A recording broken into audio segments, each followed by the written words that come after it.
Take a deep breath and be truly honest with yourself. How many times have you woken up feeling the weight of the entire world on your shoulders? How many nights have you lain awake, your mind swirling with unanswered questions? Why me? Why is everything so hard? Does anyone out there truly understand me? We live in a world of ceaseless noise. The noise of social media, the noise of expectations, the noise of judgment. And we somehow have come to believe that our suffering, our inner struggle, needs to be witnessed, validated, understood by someone else. We believe that if we are suffering enough, dramatic enough, the world will pause. That someone will come and heal the invisible wounds in our souls. But I'm here to tell you a truth that might initially sound harsh, even cold. A truth that might feel like an invisible punch to your gut. It is, no one cares. And here's the twist. Here's the liberating secret we've unintentionally missed. Because when you fully accept that truth, that no one is coming to rescue you, no one will fully understand the depth of your journey, no one will carry your pain, it is in that very moment that an extraordinary power awakens within you. This is not a video about loneliness. This is a journey to discover the absolute independence of your spirit. This is not about ignoring pain. It's about transforming pain into the most powerful fuel you've ever had. Because when you stop seeking validation from the outside world, when you stop waiting for peace to come from someone or something else, that's when you truly begin to live. So, are you ready to face this truth and unlock the door to a whole new kind of peace? A lasting, unshakable peace that belongs only to you? If the answer is yes, join me as we delve into ancient Buddhist teachings, where we will find answers to life's deepest questions. Let's explore together. We just talked about stopping the wait for external rescue. So what does that mean in our daily lives? It brings us to the first lesson, a truth that might initially feel empty, but will then grant you immense power. This journey of healing and growth truly is yours alone. You might think, how can it be mine alone? I have friends, family, loved ones by my side. And yes, we all need those connections. But imagine this, when an emotional storm rages within you, when invisible fears gnaw at your mind late at night, can anyone truly crawl into the hidden chambers of your soul and carry that pain away? No one can feel the exact silent storms within your chest. No one lies awake with your restless thoughts. Not even those who adore you can take your steps towards healing or awakening. This is a harsh truth, isn't it? It makes us realize that even when surrounded by love, the inner landscape of your pain and growth remains yours to navigate. Initially, this truth might create a sense of loneliness, an empty feeling due to a lack of connection. But Buddhism offers us a different perspective. It invites us to transform loneliness into intentional aloneness. Aloneness is not the absence of people, it is the presence of self. It's not about being abandoned, but a sacred space where you can truly meet yourself. Consider the story of Siddhartha, who became the Buddha. He was a prince with a palace, titles, loved ones. He had everything. But to find enlightenment, he had to leave behind every comfort he knew, his palace, his titles, his loved ones. He walked into the forest alone, sat beneath the Bodhi tree in profound stillness, and faced his suffering without waiting for someone to rescue him, motivate him, or validate his pain. He simply sat there in silence, with open eyes and an unflinching heart. That silence was not punishment. It was the turning point of his life. Because when there was no one left to lean on, he awakened the extraordinary power within himself. And it is in the stillness of this aloneness that your truest strength is born. It is the ability to face your fears without running, the resilience to sit with your pain without numbing. This leads us to our second, equally profound lesson. Your pain is yours to transform. If the journey is yours alone, then what happens to the pain we carry? Pain, it arrives uninvited in every life, wearing countless faces. Sometimes it enters as childhood wounds that echo through the years. Sometimes it comes as heartbreak, betrayal, failure, or silent battles that no one will ever witness. But there's a crucial distinction that Buddhist wisdom helps us recognize. Pain is inevitable. It's a physical or emotional sensation. Like when you fall and scrape your knee, that's pain. But suffering is something else entirely. It's not rooted in pain itself, but in our resistance to it. It's when you whisper, "Why me?" or "This shouldn't be happening."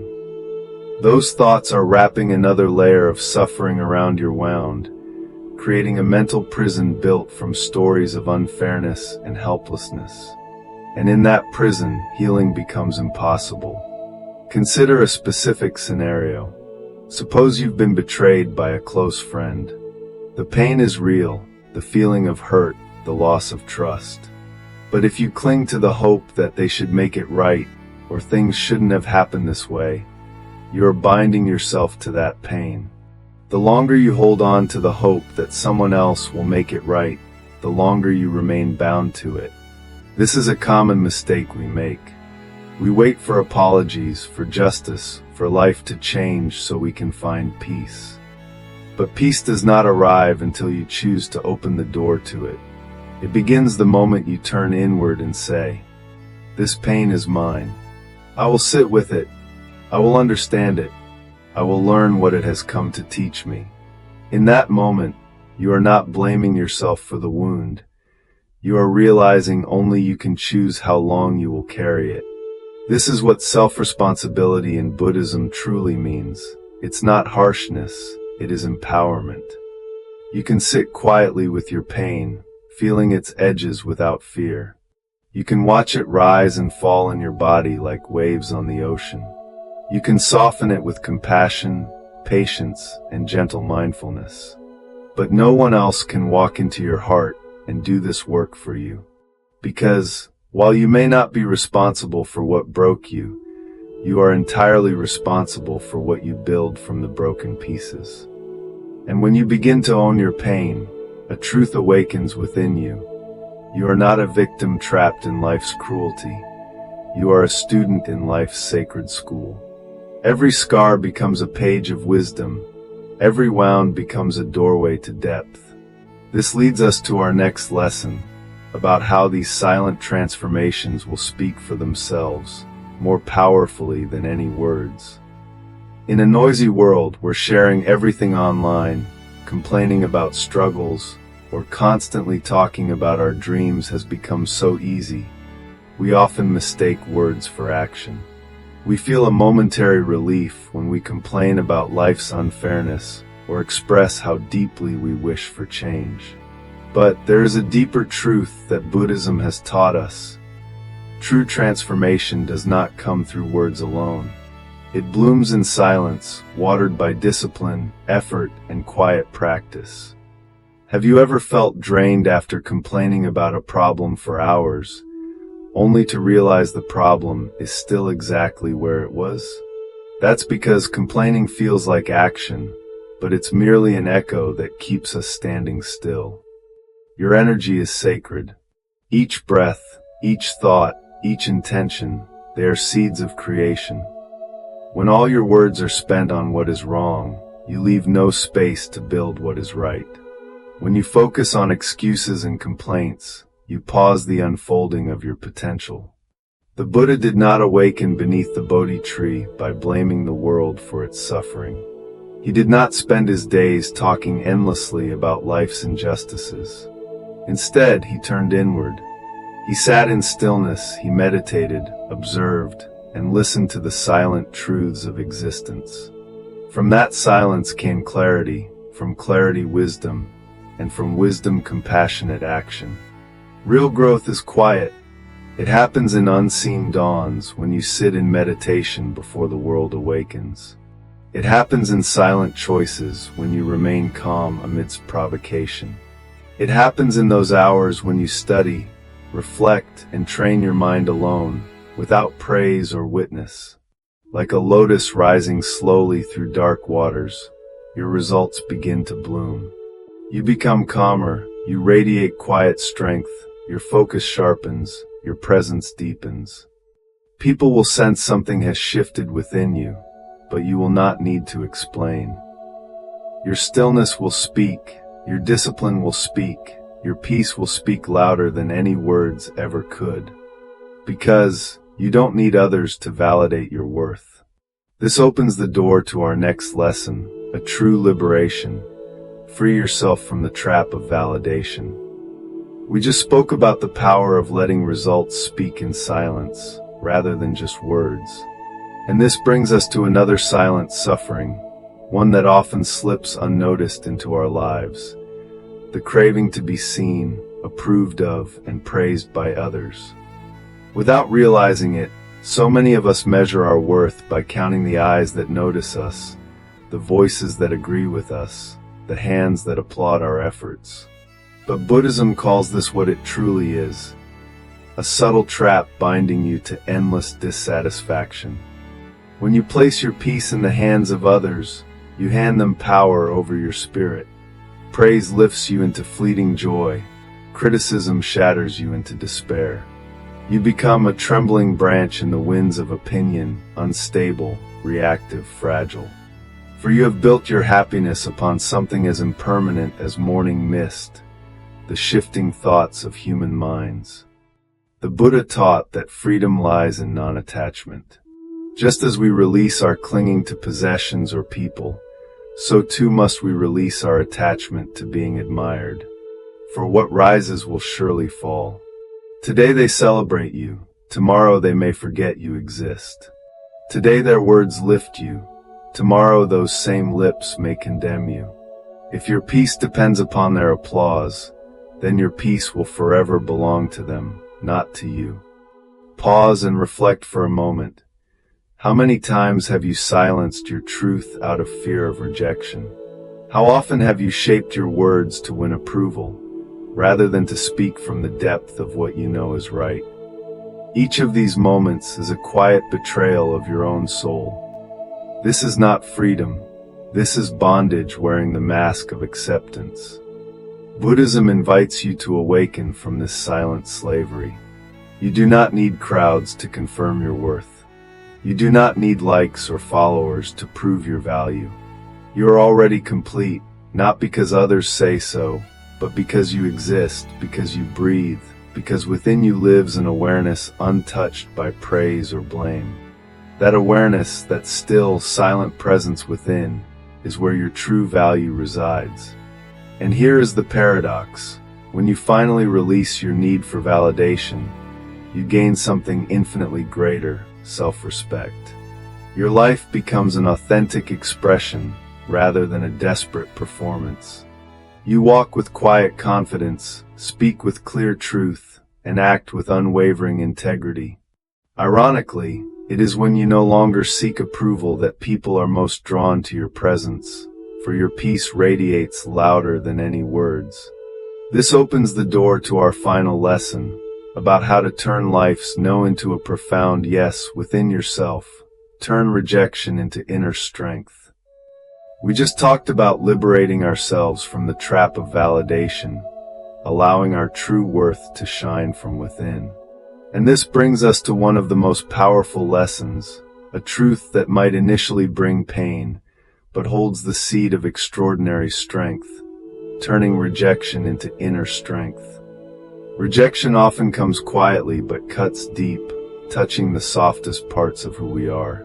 Whether you're ignored, pushed aside, left out, or made to feel less than enough, rejection hurts in ways words can barely describe. It leaves behind quiet feelings of not being good enough, of being alone and full of doubt. But in Buddhism, rejection is not seen as punishment.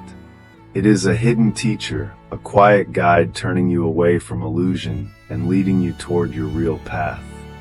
Think of the lotus flower. It grows in muddy water, yet remains untouched by the dirt around it. Rejection is like that mud. It feels cold, messy, and heavy.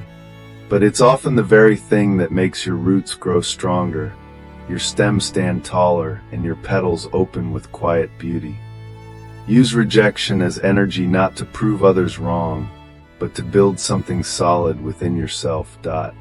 Since childhood, we've been trained to seek approval from parents, friends, teachers, and even society. We long to fit in, to be picked, to hear yes. And when life gives us a no, it can feel like our value has been taken from us. But here's a powerful truth Buddhism shares. Rejection does not decide your worth, it simply changes your direction. What doesn't pick you is not always something lost. Many times it's silent protection. Your purpose in life isn't to be accepted by everyone and everything.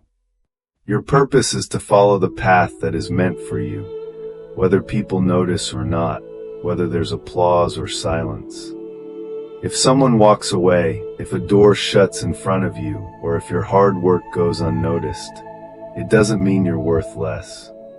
It simply means life is turning you inward, so you can find your own approval first. Every time someone leaves, let it be a chance to come back to yourself. Every time you're told you're not enough, let it strengthen your focus, discipline, and awareness. You don't need others to choose you. You only need to choose yourself. Remember, even the Buddha was rejected. Not everyone understood what he taught. But he stayed steady, not because of praise, but because he was grounded in his presence. When rejection comes, the ego will say, "They don't like me. I'm not good enough. I failed." But Buddhism encourages you to rise above this noise and ask deeper questions. What is this trying to teach me? How is this helping me grow? What attachment is this helping me let go of? In these questions, pain begins to turn into purpose. The wound becomes a source of wisdom. Let rejection help you become gentler with yourself. Let it clear your mind, removing the noise of those who didn't believe in you. Let it pull you inward to where real peace has always been waiting. The less you need to be chosen, the stronger you become. The less you seek approval, the more you walk your own path. And one day others will wonder how you became so calm, so strong, so rooted. They may think your life was easy, but you will know it was rejection, loneliness, and silent struggles that shaped your spirit, deepened your silence, and built your strength. So when life tells you no, don't see it as the end. See it as fuel. See it as a soft reminder that what turns you away was never meant for you. What truly belongs to you will never shut you out, and what rejects you does not deserve the peace of your soul. Let it go. Let it lead you inward. Let it make your stillness even stronger. Because rejection is rarely the end. It is often the beginning of your most true and powerful path. The path where you stop asking to be seen and finally start seeing yourself. And that has been our journey. A deep dive into Buddhist teachings, where we've collectively faced a truth that seemed harsh, yet held the greatest freedom. That no one cares in the way we might have mistakenly believed. This message isn't a statement about the world's indifference, but a powerful invitation for you to return to yourself, to find an unshakable source of strength and peace within. We've seen that pain is inevitable, but suffering is optional. We've explored how silent action holds more weight than 1,000 complaints, and how your true worth needs no external validation. We've understood that rejection isn't a barrier, but a hidden teacher, helping us to grow stronger, like the lotus rising from the mud, pure and beautiful. Remember, life will test you with rejection, loneliness, unmet expectations, and silent struggles that no one else will ever notice. But within each of these moments lies an invitation to wake up, to return to yourself, and to find a peace that no longer depends on praise, approval, or life going the way you planned. This is the quiet strength of Buddhist wisdom, not to make life easier, but to make your mind steady and strong. This journey is yours, but you are not alone on the path to truth. If this message has touched your heart today, take a deep breath and remind yourself, your peace is your responsibility, and your awakening is your purpose. We hope that these insights from Buddha's pathway have offered you a fresh and profound perspective. We'd love to hear your thoughts. What did you think about the idea that no one cares is actually a path to freedom? Share your feelings in the comments below. Have you ever experienced a personal aha moment or gained a profound understanding in your own life? We'd love to hear your story. And what other Buddhist parables or teachings would you like us to explore in future videos? Let us know. We are always here to walk with you on your path to wisdom and peace. Be sure to subscribe and hit the notification bell so you don't miss our next insightful lessons.